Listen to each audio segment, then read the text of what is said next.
And hello, everybody. Welcome to FSU Coach Live. My name is Tim Bankhurst, and today's guest is Will Cowen. He's currently traveling, and so usual travel challenges, of course, Will, but thank you so much for joining me.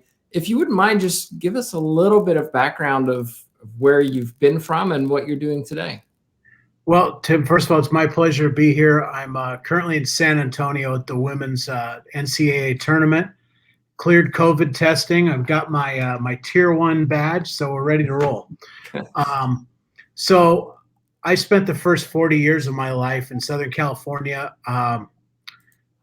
My growing up, really, my coaches and the people that surrounded me in high school and through college were really father figures to me. And the whole reason I got into this business is I felt that it was really important for me to give back to the next generations of young student athletes based on all the great lessons I learned along the way and the great care.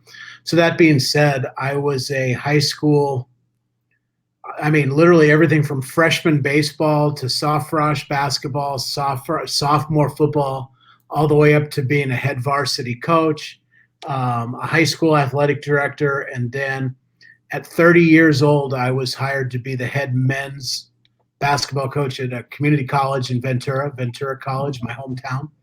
And midway through the season, the president at the time who hired me appointed me as the athletic director as well. At I did 30. Yeah, 30 years old. Wow. It might have been 31 when I actually took office, but call it 30. Because it was like February when the transition happened to be the AD. So yeah, I did that for 2 more seasons, coaching the team as well as being the athletic director. We had 18 sports. And after the 3rd year, we had a great year in basketball, and I finally told our president, I said, "Hey, got to make a choice here. What we got? One or the other. You want me to coach?" And she said at that time she felt like my leadership for the department was more valuable. So life lesson number 1, do what your college president says. And honored that request. I gave up coaching probably too young. In a selfish way because I loved it, to take over. And I did that for 7 more years.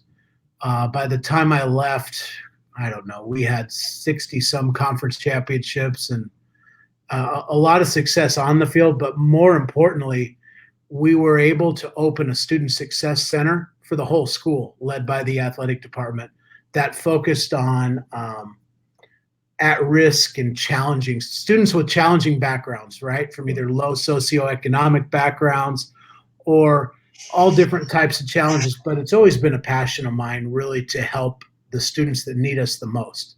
Anybody can coach the Rolls-Royce team, but the experience of working with at-risk students, especially in some of those tough neighborhoods and upbringings, was rewarding. So we opened a student success center led by athletes and the athletic department for the entire campus. Throughout that time as an AD, I served on every national and state committee there was, and was just very fortunate in that regard. And it's interesting because that took me till 40, so 3 years ago. And throughout that process, as you know, I was a basketball coach by trade. I was also a clinician with Pete Newell, who is known as America's basketball guru. He invented the NBA big man camp back in the day. Shaq, all the big celeb guys for 30 years came through. So I'd been working Pete's camps for many years, and toward the end, I was actually the director.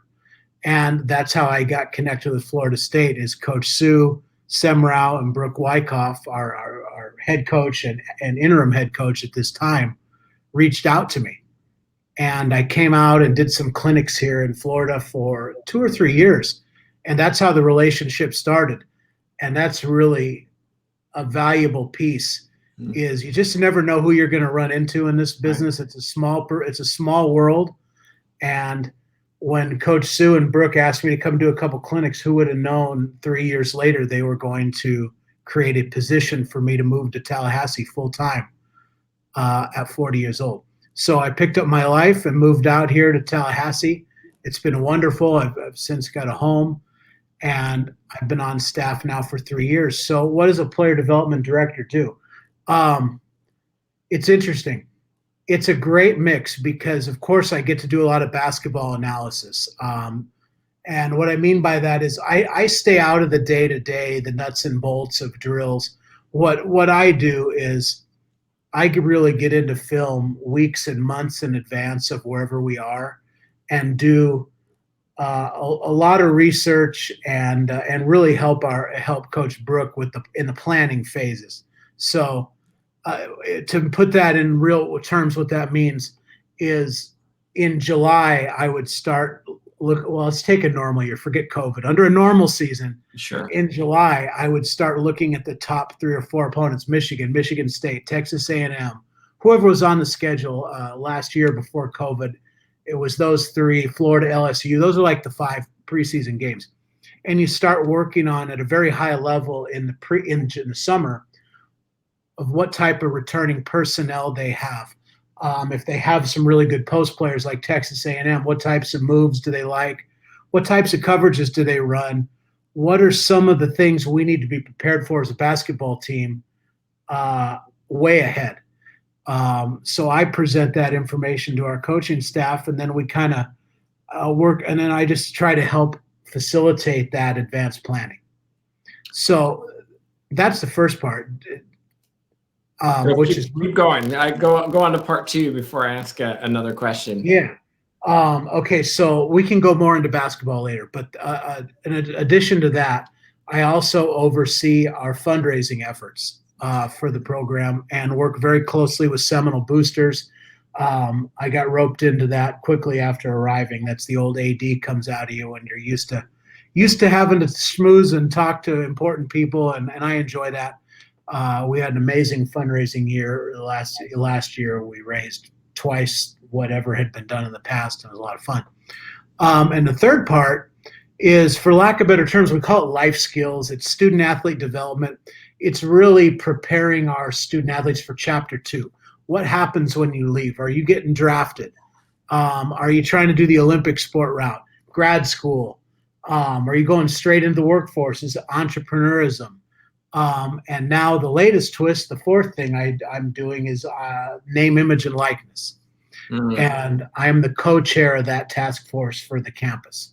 And name, image, and likeness is all the legislation coming down with the Student Athlete Bill of Rights for players to monetize their brand while still in college. For example, if Zion Williamson was in college now, Nike, starting July 1st, might be able to pay him for some of those endorsements a couple of years early. On down to social media. If you're a TikTok influencer with 1 million followers, you can now monetize that starting July 1st in the state of Florida as a college athlete. So other than that, I don't keep very busy, but those are the main 4 things that I do. Yeah. It's interesting because one of the questions I have is player development. What is that? And I look at that and I go, okay, I see I wrote these down. I see the life skills development. I see that makes sense. But then you talk about things that doesn't sound like player development, and fundraising, analytics, that kind of thing. Your title doesn't necessarily reflect what you actually do. Yeah, and that sometimes is a reflection of HR and the way they create. In the public school system, it's not as easy as in the private sector to just create jobs. So more than likely they created, it has to do with the level of salary, experience, we have another one. Football has a player development person also. But when you think of player development, the other thing the thing that I can't do because of the NCAA laws, I'm not the rules. I can't be on the floor working out the players, which is what you would think of in the NBA. That's what player development directors do. Right. Is when the coaches are out doing things, they work the guys out, or the women in the WNBA when the coaches are not able to do so.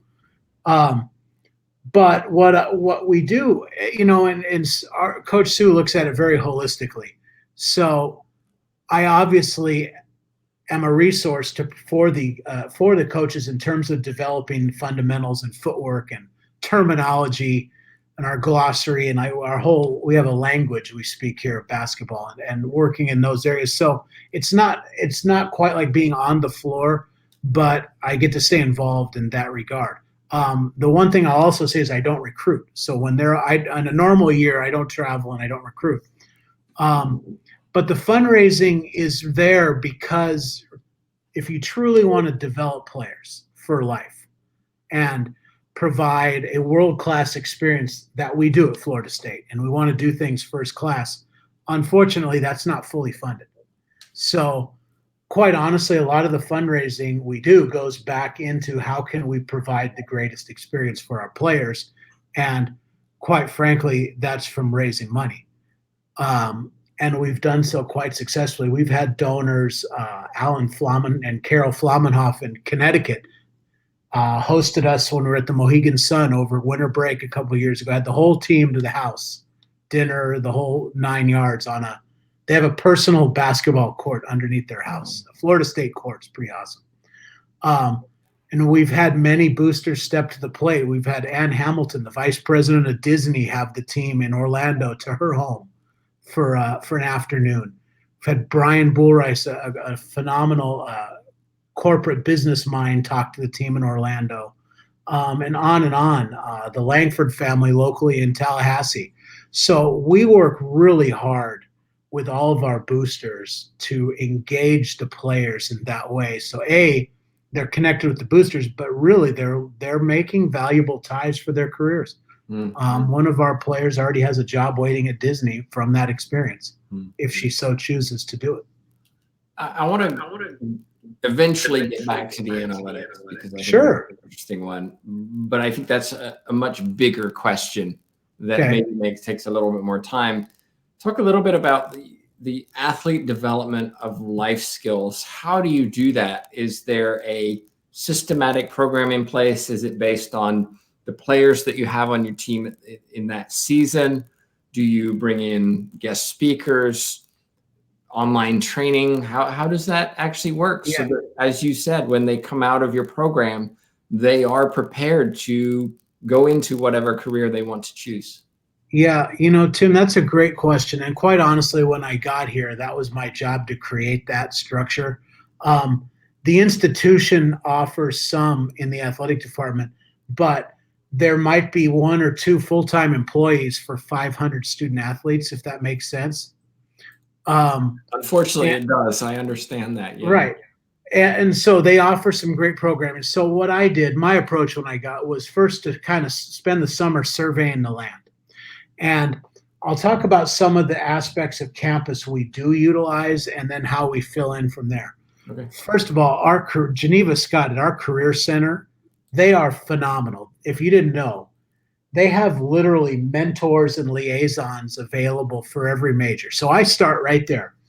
And on a normal year, not COVID, we would bring in the Career Center early on in the year just to make sure that we are connected in terms of cover letters, resumes, all the technical things that you might want to start building as you work your way through college.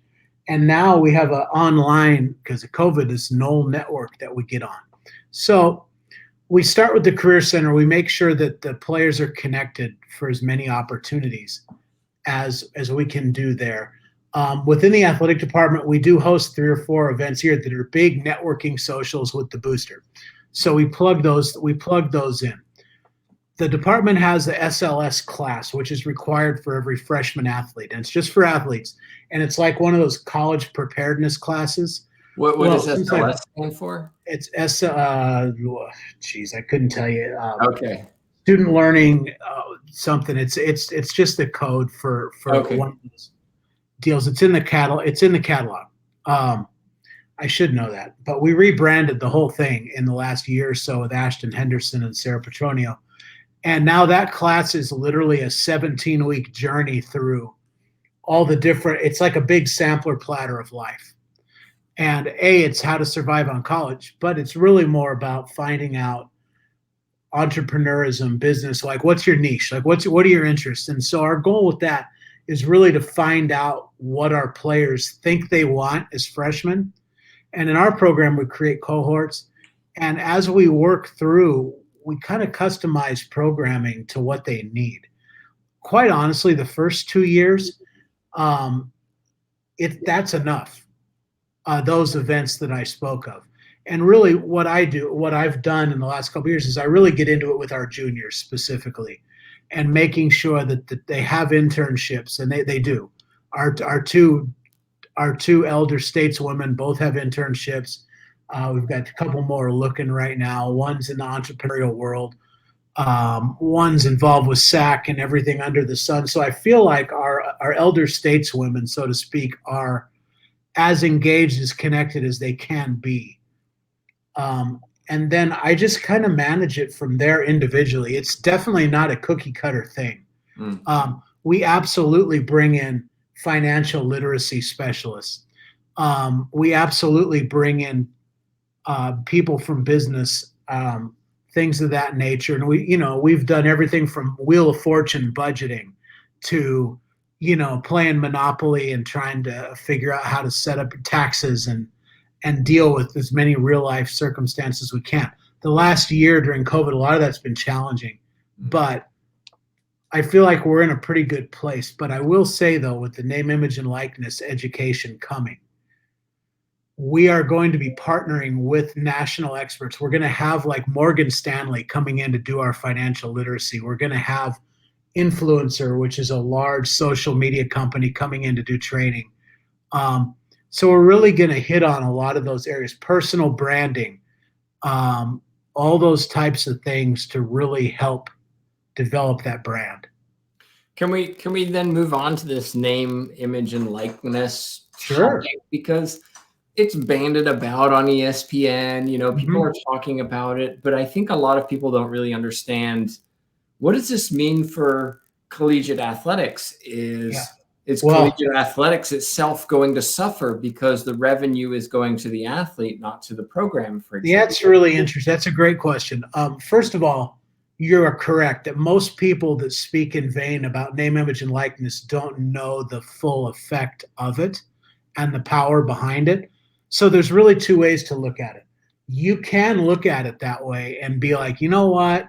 All the players are going to start making money. The school's going to lose out. And suddenly all the Olympic sports are going to get cut, and all there's going to be are 3 sports. And you can take that gloom and doom approach. I don't think that's realistic. I don't think that's going to happen. Now, the only way that would happen is if some of these very, very extreme political proposals go through. Okay. To where if you say as a politician that Florida State needs to pay a full salary and lifetime medical benefits to every player, starting with the football team and the basketball players, that would be the catastrophic end to what the amateur system that we now know. That would do that. And I just, for the life of me, do not think that will happen. I mean, that would I don't financially ruin many universities. Congress has a great working group, and I think the key is the Bill of Rights you're going to see is going to do much better in protecting the athlete's health and wellness, which is the priority when they're here, of course, and taking care of injuries. But the real deal is, if you don't turn pro and go to the draft, and you don't choose to do an Olympic sport and represent your country, and those are both great possibilities, and we recruit to that. But the real deal is, beyond that, name, image, and likeness will actually benefit every student athlete here if they take part in the education. And the reason why is, in the very, very big picture, it's about what is your next chapter of life going to look like. Clearly, learning personal branding, wealth management, financial literacy, contract language, learning how to vet and do due diligence, not only on a marketing agent, but anybody you may choose to hire, is beneficial. So you might say, okay, what are real examples aside from Zion of NIL? Well, it's pretty simple. The first one is local appearances. So many, many student athletes could benefit immediately in their hometown or here, simply by making local appearances at a birthday party or signing autographs or things of that nature. Those are going to showing up at your local pub, and maybe you get even free chicken wings for life. I'd do that to make some appearances, right? So all the local appearances are fair game. Most of our young men and women are celebrities in their hometown. So that's the first thing, is just understanding local appearances. The second thing is you can now work camps and clinics and give private lessons. That's huge in the Olympic sports. If I'm a tennis, and I used to run tennis in California, so I understand it pretty well.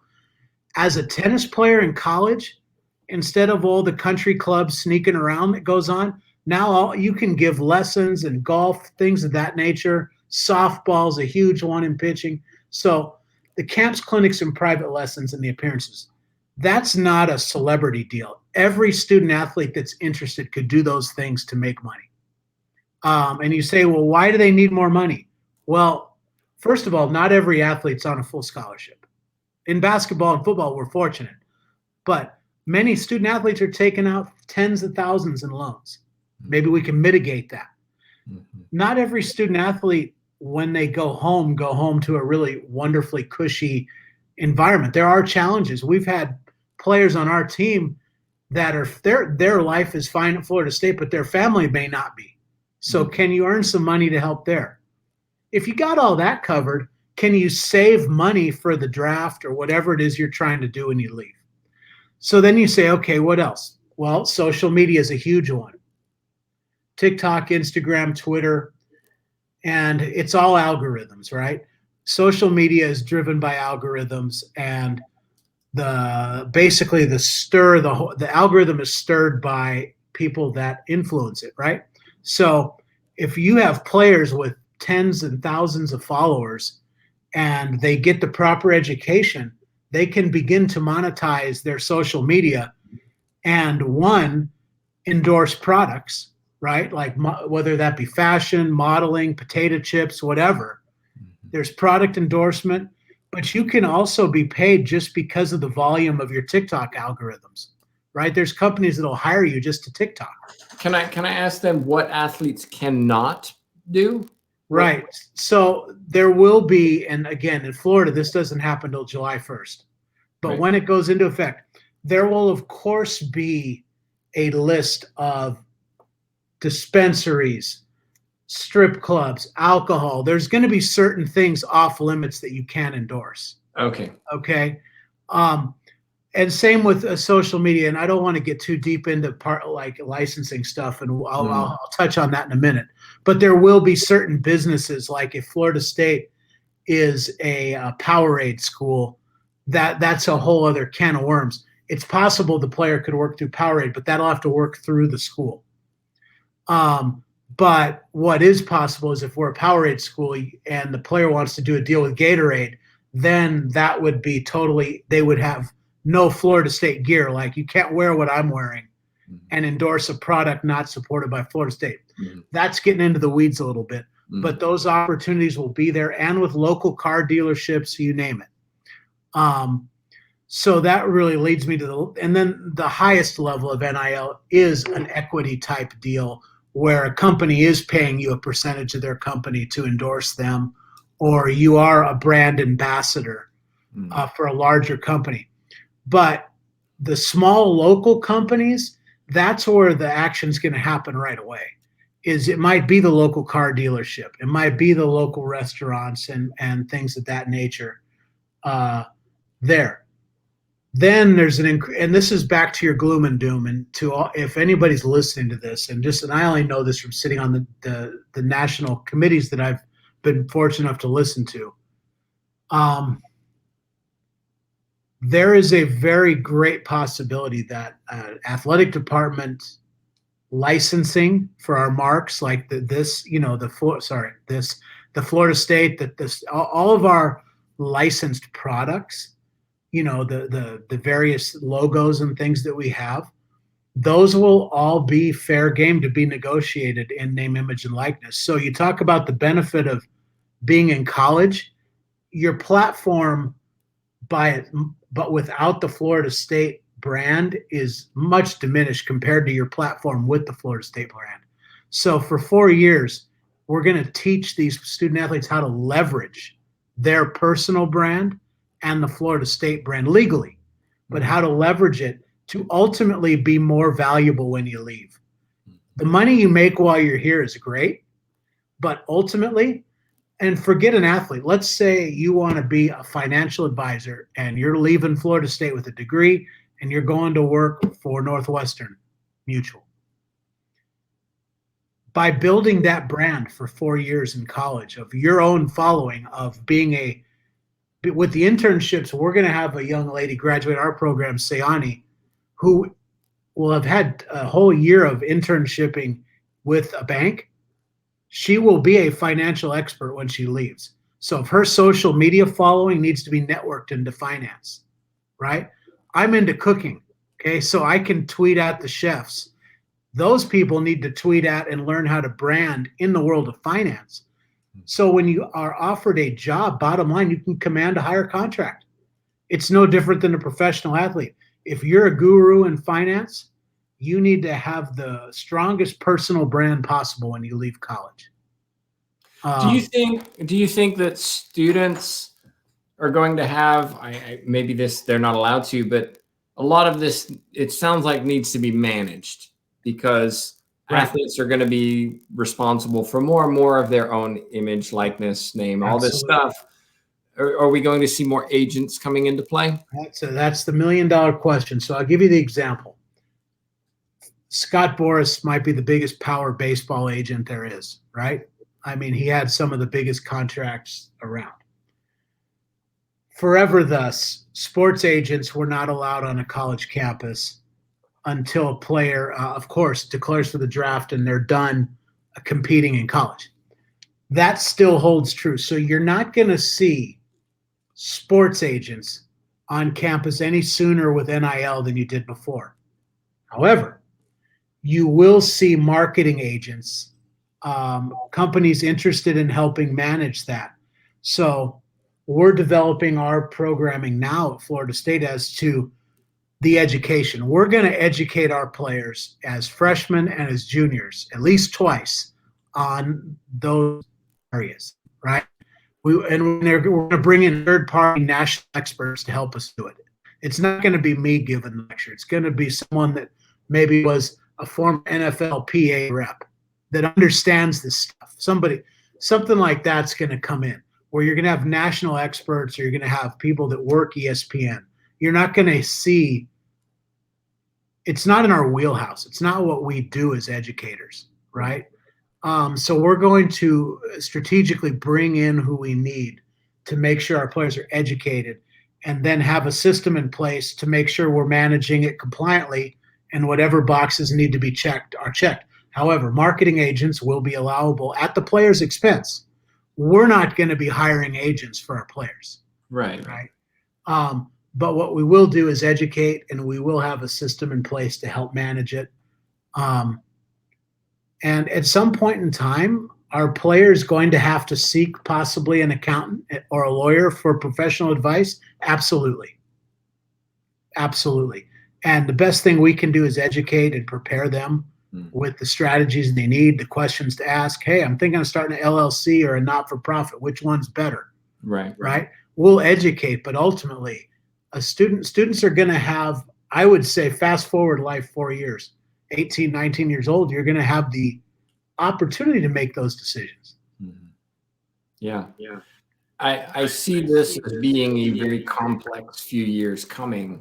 And one of the questions or thoughts I have, and again, not trying to get into the weeds or anything, is recognizing that these athletes are young and impressionable, and in situations of finance can easily be taken advantage of. And so it becomes the earnest of sports organizations, i.e. college athletic programs, to help ensure the safety and well-being of those athletes, which is part of your job, right? The life skills, so to speak. But when I look at this, I go, man, if this is me as an athlete, I probably want to go to a big school, which has the resources to be able to help me do this and promote me and build my image, as opposed to, that smaller D1 school, or maybe even that D2 school that has one person trying to help, as you talked about, 100 athletes? Is it going to affect recruiting? Well, that's a loaded one. First of all, Hey, as a big, that's my job, Will. I've got to ask those questions. as a big school, absolutely, we're going to have more resource to throw at any situation. When you're a small college AD for 10 years, trust me, Yeah. I understand that. The most important thing I want to talk about is protection. Is the NCAA is working with Congress and whoever they need to, the Federal Trade Commission's involved. There will be some web-based technology that every institution partners with that at the core will protect the players from getting robbed. Okay. It will be a place where just if I own a potato chip company and I want Tim, it's all done in the clouds where I contact you, I send you some sort of offer, it flows through a system of checks and balances. So you know before you accept any money or sign a contract that I'm a valid business and this is on the up and up. Those things will be in place probably everywhere. Okay, so that technology is going to be probably at least Division 1 and 2, I would think. It has to. But where we come in and where we would differentiate is by partnering with the companies we're hiring to come in, is also to have through our classes, our SLS classes, those third-party experts available for office hours and things, so players can have somewhere to go with questions, right? Like it's kind of like when you're 18, 19 years old, you're already first of all, you're already managing the stress of being a Division I athlete at Florida State and a student first and an athlete. And you're managing the stress of life as an 18, 19, 20-year-old. You're managing the media. All the existing things are there and they're not going anywhere. NIL is added to that puzzle. So if a student chooses to go into NIL and do those things, there's only 24 hours in a day, which means that the management will come in. If I want to get into NIL, that might be a few less hours doing other things, and that can be challenging because they're not going to be able to not go to practice and they're not going to be able to miss school. So what it really cuts into is life and your balance of social life and business versus your drive to make money and build your brand. It's all a balancing act, and we're going to help with that too, just on the mental health side. Yeah, I can see this being a real minefield to some extent, whereby athletes are now thinking about their bottom line. You know, how many followers do I have? Do I have this tweet? Is so-and-so going to get this so that I can get that contract, as opposed to why they're at university, which is acquire education and perform well on a court, field, or whatever. The reality is that's already happening in recruiting, and for any of us that are in the NCAA tournament, you have to have good players. Sure. Right? And at the end of the day, the best players have and forever thus will, through their family, their travel, their coaches, whoever is advising them, have always looked for the place that's going to give them that best edge. Now, this is an added layer. This is an added layer that there are those business-like opportunities. So is going to a large state institution in the capital city of Florida, a tax-free state, benefit 1, 2, and 3 of how Florida State makes a lot of sense to get behind NIL? Yes, yes, and yes. Mm-hmm. You're not competing with the Miami or a LA market. You're far enough away. You're in the capital. You don't pay any state income tax. You have the resources that come with that, and a city that pretty much revolves around its college sports teams. You're not competing with the Lakers, right, in Tallahassee. Yeah, it's a valid point, and I think when it comes to that's why we embrace it. Coaches have to be thoughtful about how they recruit, using some of that within the attractiveness of getting the best athletes into a competitive program, because it goes beyond just look at our program, look at the state of our facilities. we're going to make a good run into the NCAA bracket, but also look what we can do to build your brand, your image. Here's the support we have in place to help you generate revenue while you're here. I think that's a big deal now. Yeah, yeah, and I can tell you that as an institution, we have spent the greater part of the pandemic researching this. We are in very advanced talks with the right people to come in, and that'll slowly start being released publicly in the next month of who these, because all these partnerships are agreements that take some legal time. Of course. But Of course. we're out ahead of it. I feel very good by July 1st that particularly at Florida State that we're going to have an excellent system in place. Is it going to ebb and flow and evolve weekly as the rules change? Sure, but that's been the last year anyway. I mean, yeah, it's whatever the initial legal language that comes out of Congress and the NCAA is will change in the first year. It's not a perfect science. I want to be cognizant of your time and get to a large portion of what you do, which is the analytics. And you talked a little bit at the beginning about what you do. Can you describe a little bit more about what exactly that is? If your job is to evaluate, let's say the University of Florida, right? Whether you play them or not, assuming you are, how would you break that down? Is there a systematic process you go through to identify, hey, these are the things that I want to tell head coach to look for when they play Florida next time? First, the most important thing in player development, and this is true in camps and in any setting, if you're thinking of getting into a realm where you're going to be going down this road, you have to know who your boss is and what they want to know. Because the deal with analytics are there's more information available than hours in the day to talk about it. Yeah. And you have to know what your boss wants. You have to know what the assistant coaches want. And you have to know your audience. And you have to understand the philosophy of your program. We are not a program that before a game would give a 12-page scouting report to the team. It's probably 2 or 3 pages. So in looking at player development and analytics, we are not going through and breaking down the biomechanics of a person's dribbling technique to better defend their pick and roll. That is not what we, at this level, none of that's happening. Some of that is happening in the NBA. So if you were to talk to Chris Paul about his pick and roll, he would tell you where his eyes are on the dribble and in between dribbles over the course of 3 dribbles leading into a pass. That would be NBA Chris Paul level analysis of a pick and roll. He's one of the best to ever do it. Okay? So to bring that back into perspective, my approach to it is we use Synergy, which is the basketball world for analytics. If I'm looking at a team, the first thing let's say I'm looking at a team with regard to their defense, right? The first thing I want to do is get a look at basically at a very high level, a shot chart broken down by spot up shooting, shots off the dribble, post up, pick and roll. That's pretty much the game of basketball. The days of the complicated motion offenses and all these different screening actions, that's about 10% of the game, okay? If you watch basketball today at any level, college up, it's fast break.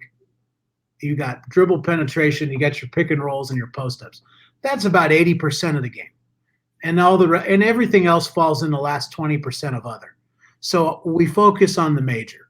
So we would get a hold of some shot charts. The first thing I like to have an idea on is basically, where do people score on this team? Are they vulnerable in the first 7 seconds of the clock? Great. If you've watched us play, obviously we like to play in the first 7 seconds of the clock. So we're looking at that. We might even go deeper as to what areas on the floor do people score from best. And then that doesn't take a rocket scientist to figure out where to put your best shooter. Those are the types of things that go into that first look of basically what parts of the floor, where are they most vulnerable in general. So that's your first layer of understanding that. Then it goes into coverage. So then the next thing we would go at is then I would pull from that shot chart a certain area of the floor and click on it. And now I'm going to watch, I don't know, 100 wing pick and rolls from most players are right-handed. So left side driving right. I'm going to watch 100 of those. Defensively, I'm watching for how they're defending. And so I'll get a sample. If I watch 100, I'll probably get at least, and I can filter the opponents. I try to watch like opponents. Sure. So I want to watch Oregon. I want to watch Louisville.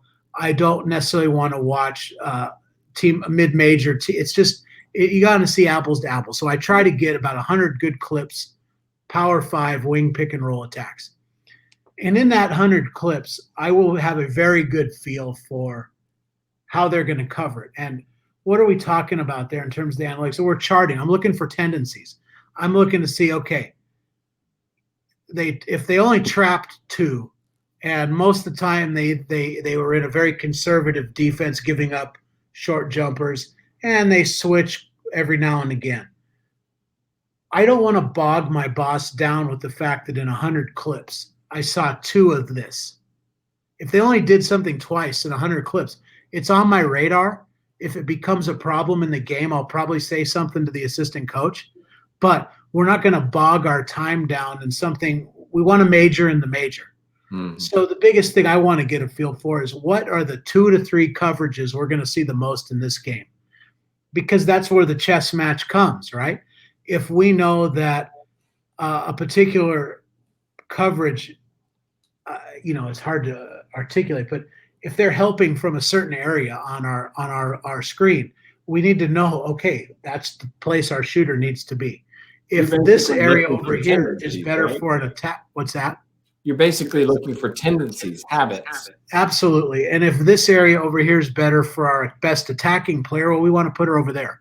Right. So we're looking for the overall, how do they cover our ball screens, right? How do they, when we throw the ball into the post, is it one-on-one? Is it a double team? Is the double team coming right away? Is it coming late? Those are the things that you look for in your prep. And you get out of it early. So now, remember, I said that's July. So say in July, you do that for 5 of your biggest 10 opponents. Say you got 12 preseason games, and 5 of them are the big-time challenges.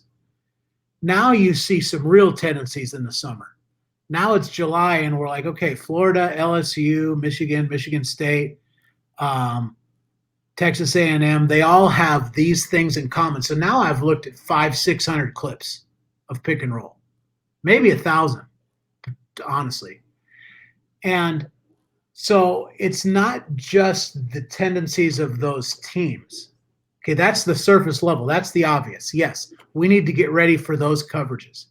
And say there's 7 different ways to cover a pick and roll. We'll probably prioritize it as, all right, we're going to spend the most time working on, obviously, what we see the most. Mm-hmm. And, right, like it's just no different in baseball. You're going to work on hitting fastballs and breaking balls, right? And then if you have time, work on a changeup, right? But you start with the things that you see the most. So there's that. Then the next thing goes into the development of our system is building a playbook in the ACC is not for the faint of heart. Okay, everybody is very well scouted. It's a war every night, and the worst team in the league can win any night. So as we plan and as I try to make recommendations and as our coaches are building their playbooks, I just have to provide information, right? And we have to you go into the season with a plan. It's like, okay, these are the 5, 6, 7 plays that we think are going to be great. We put those in. And then when that gets better, and then the head coach says, well, I need a special play for this person. Great. So when it's all said and done, maybe you have 15, 16 plays going into the first game. Well, a month later, they're so well scouted that you're constantly making adjustments within the play. So whatever play A is, you have to be ready with all the counters. If they take away this option, what are we going to do? Okay, we got that solved. If they take away this option, what's the counter? And it's this constant chess match throughout the entire preseason of the playbook you start with, and then you're always trying to be 2-3 weeks ahead, looking at, okay, what we have to have things ready in advance, because in the middle of the game, there's nothing worse than that blank look when the head coach asks you a question, you don't know the answer, right? You've got to be the research has got to be ahead. If your coach you could have a coach that might ask you dead in the middle of practice, what percentage of the time do they switch this play? You got to know, right? And it's no different during the game. The other team will work really hard to not let us score. Yeah. They really work at that, and we do the same thing, right? So it's a constant study on my part of what are we going to see, what types of things can we have in our package, and then the third part is now the fun part.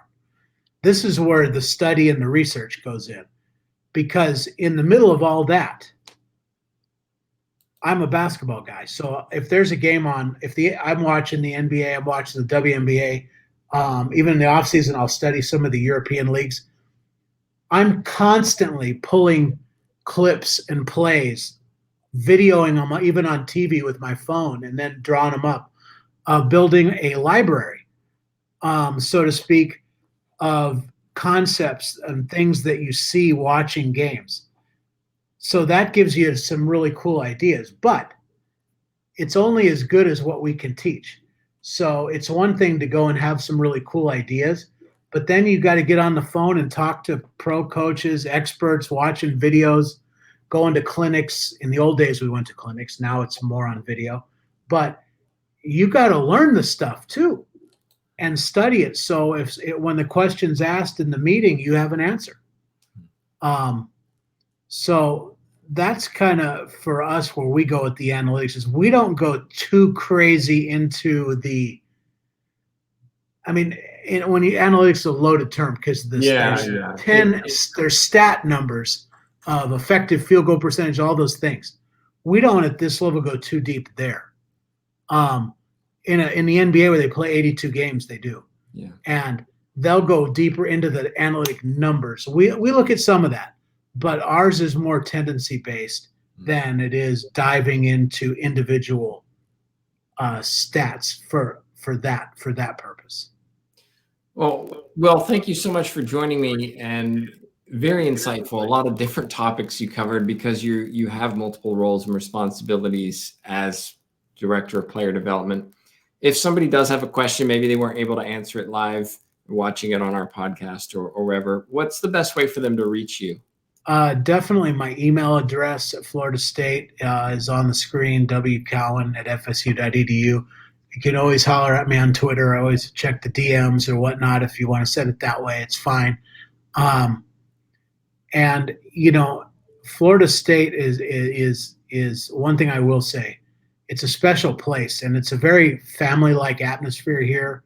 We all support each other, and there's a lot of great resources on this campus. And a lot of times people ask me a question, even if I don't know the answer to it, I'll find out and try to and get that in and seek that information out and try to help make that connection. Because there sure are there's just an abundance of great people here at Florida State that at the end of the day, we're all here for the same reason, and we want to help as many young men and women as possible become successful.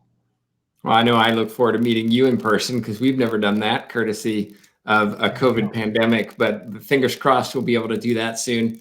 Thanks again for joining me. And of course, those of you watching, just a reminder, if you haven't yet, subscribe to the YouTube channel, like us on Facebook, wherever.